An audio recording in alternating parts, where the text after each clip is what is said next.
आपण बनवतोय सातारा स्पेशल पारंपरिक काळ्या घेवड्याच्या डाळीची आमटी। आता ह्याची साहित्य आणि कृती मी दाखवते तुम्हाला। नमस्कार मंडळी, स्वागत आहे तुमचं आम्ही सातारकर किचन मध्ये। आज आपण बनवतो काळ्या घेवड्याच्या डाळीची आमटी। ही पण एक साताऱ्याची पारंपरिक स्पेशल रेसिपी आहे। मी ह्याच्या आधी उडदाचं घुट टाकलेलं आहे। भरभरून तुम्ही प्रतिसाद दिल्याबद्दल तुमचे धन्यवाद। आता हा पण व्हिडिओ पहा। पारंपरिक आपला डाळीची आमटी आहे, काळ्या घेवड्याच्या डाळीची। आता आपल्याकडे जर डाळ नसेल मंडळी तर आपण काळे घेवडे आणायचे बाजारातून, भाजायचे आणि भाजून मिक्सरला बारीक करायचे किंवा जात्यावरती दळायचे। खूप छान डाळ होते। आमटी चवीला पण छान लागते, झटपट होणारी रेसिपी आहे आणि चवीला पण छान होणारी आहे। तर त्याच्यासाठी लागणारे हे साहित्य बघा। इथं आपण काळ्या घेवड्याची डाळ घेतलेली आहे 1 वाटी। लसूण पाकळ्या घेतल्यात आपण। इथं एक मोठी गड्डी सोलून घेतली लसणाची। कढीपत्ता घेतलेला आहे, कोथिंबीर आहे। इथं आपण एक अर्ध्या वाटीला थोडंसं कमी खोबरं घेतलेलं आहे, सुक्क खोबरं। कांदा लसूण मसाला आहे, लाल मिरची पावडर आहे कलरची, आणि हा घरगुती आपली मसाला पावडर आहे। आपण हा जो 12 महिन्यासाठी साठवणीचा मसाला करतो तो आहे। आता हा जो कांदा लसूण मसाला आहे मंडळी, हा पण सातारा स्पेशल कांदा लसूण मसाला। मी त्याचा व्हिडिओ लवकर, एक मोठा व्हिडिओ माझ्या चॅनलवरती आहे मंडळी। आता छोटा एक शॉर्ट मी ह्याची टाकणार आहे। तर बघा, ज्यांना मोठा व्हिडिओ नाही वेळ मिळत बघायला त्यांनी शॉर्ट बघा। तर हे मी टाकणार आहे शॉर्ट व्हिडिओ। घेतोय हे पहा।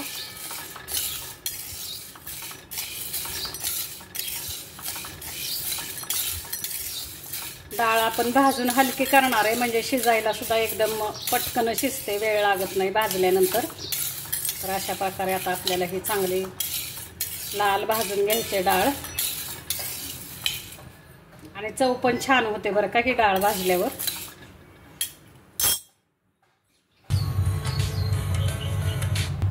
आपली आता डाळ भाजून झालेली आहे। आपण आता एका भांड्यात काढून घेणार आहे।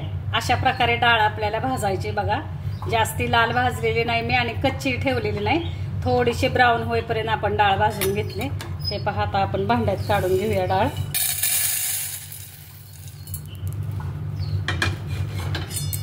आता आपण एक काम करायचंय, आता आपण हे भांडं कुकरला लावणार आहे। तर ह्याच्यामध्ये आपल्याला गरम पाण्यात जर धुवायची झाली डाळ तर गरम पाण्यातच धुवा। आता ही घरची डाळ आहे त्याच्यामुळे ही मी काय धुवून, पण तुम्ही जर बाहेरून आणली दुकानातून तर गरम डाळ जेव्हा आपण भांड्यात ओतू तेव्हा गरम पाण्यानेच ही डाळ धुवा आणि गरम पाण्यातच आपल्याला शिजवायची। आता जरी कुकरला आपण टाकली तरी ह्या डाळीला गरम पाणी टाकून शिजवायचं, नाही तर मग डाळ तशी थंड पाण्यात आपण भाजून घेतली आणि वरून थंड पाणी टाकलं तर डाळ शिजत नाही, म्हणजे शिजायला कच्ची राहते। म्हणून मग ह्या डाळीला पूर्णपणे भाजून घेतल्यानंतर एकतर थंड होऊ द्या किंवा गरम असेल तर गरम पाण्यातच ही डाळ शिजत घालायची आपल्याला। भले कुकरलाही आपण 4 शिट्ट्या करू दे तरीही गरम पाण्यातच टाका। तर आता मी इथं गरम पाणी टाकणार आहे आणि गरम पाणी टाकून ही डाळ आपण कुकरला 4 शिट्ट्या करून शिजवून घेणार आहे। आता हे पहा, ज्या कढईत मी डाळ भाजलेली आहे मंडळी त्याच कढईत मी पाणी गरम केलंय आणि आता हे पाणी आपण डाळीमध्ये ओतणार आहे।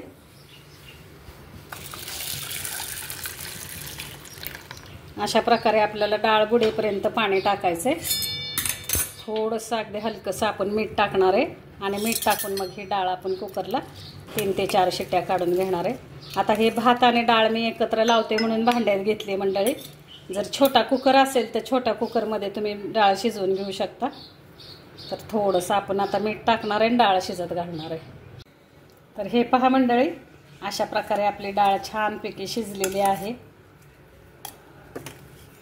आपण 4 शिट्ट्या काढून घेतल्यात।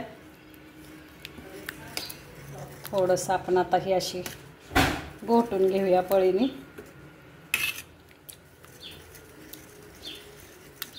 खूप चवदार लागते ही आमटी, करून बघा मंडळी, खूप छान लागते। हे पहा मंडळी, अशा प्रकारे आपली डाळ शिजलेली आहे। आपण 4 शिट्ट्या काढून घेतल्यात आणि 4 शिट्ट्यामध्येच एकदम गाळ एकदम शिजलेली आहे बघा। हे आपण जे एकदम मऊ शिजले असं म्हणतो ना डाळीला, तशी डाळ शिजली। आता ही नुसत्या पळीने सुद्धा घोटली जाते। हे पहा, आता आपण चांगली भाजली डाळ आणि गरम पाण्यात आपण शिजायला टाकली, त्याच्यामुळे ही डाळ एवढी छान शिजलेली आहे। आता आपण फोडणीला टाकूया। आता आपण कढईमध्ये तेल टाकूया. आपण डाळ फोडणीला टाकतोय बरं का. थोडंसं तेल टाकायचं आहे आपल्याला, तेल जास्त नाही टाकायचं.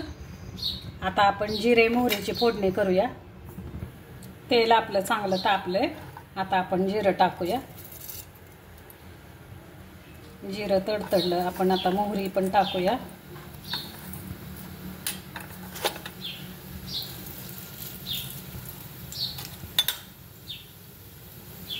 एक अर्धा चमचा आपण हळद टाकतोय. अर्धा चमचा हिंग टाकलाय. कढीपत्ता टाकूया. आणि हे जे मी तुम्हाला लसूण आणि खोबरं दाखवलं होतं, सुकं खोबरं आणि लसणाची पेस्ट आहे. तुम्हाला जर लसूण खोबरं नसेल टाकायचं तर आलं लसूण पेस्ट टाका. पण हे आमटीला खोबरं टाकलं तर त्याची चव पण खूप छान लागते खोबऱ्याची.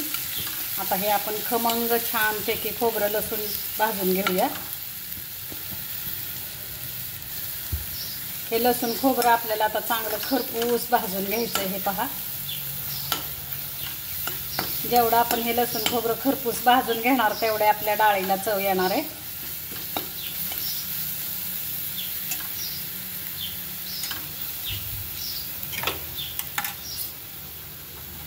आता आपण मसाले टाकूया. हा आपला कांदा लसूण मसाला आहे 1 चमचा. हा आपला घरगुती मसाला आहे 1 चमचा. लाल मिरची पावडर टाकले मंडळी मी. लाल मिरची पावडर 1 चमचा. आणि हा आपण जो 12 महिन्याचा साठवणीचा मसाला असतो तो आहे. आता हे पण आपण मसाले छानपैकी तेलात परतून घेऊया.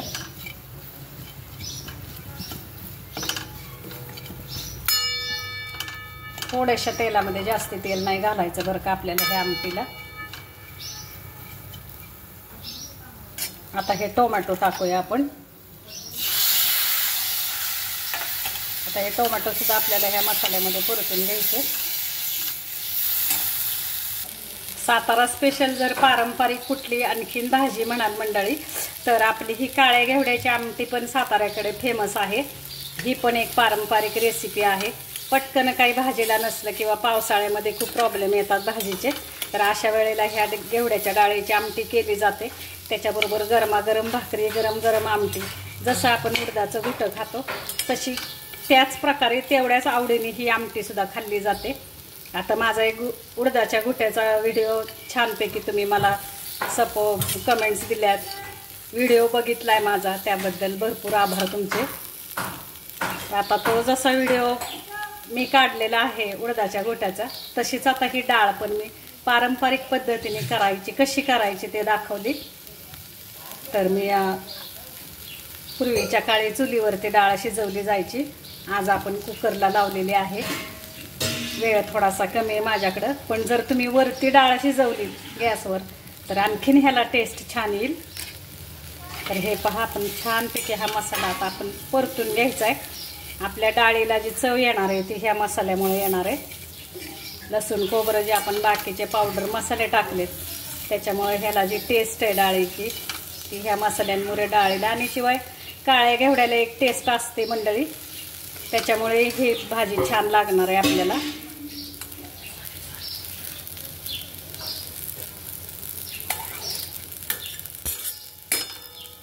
आता आपण डाळ टाकूया. आता डाळ टाकूया आपण.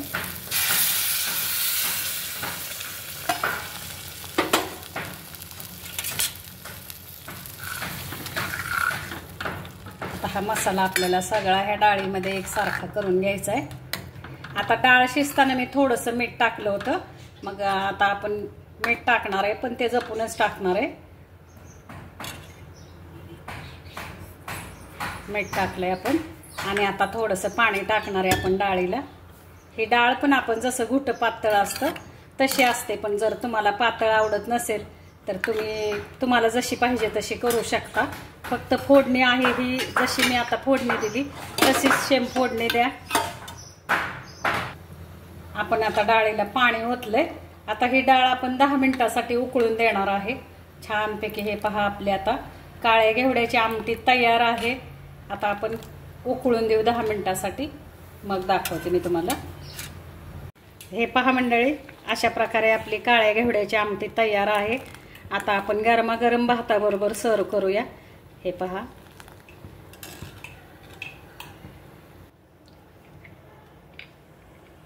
आता आपण थोडीशी कोथिंबीर टाकूया वरून।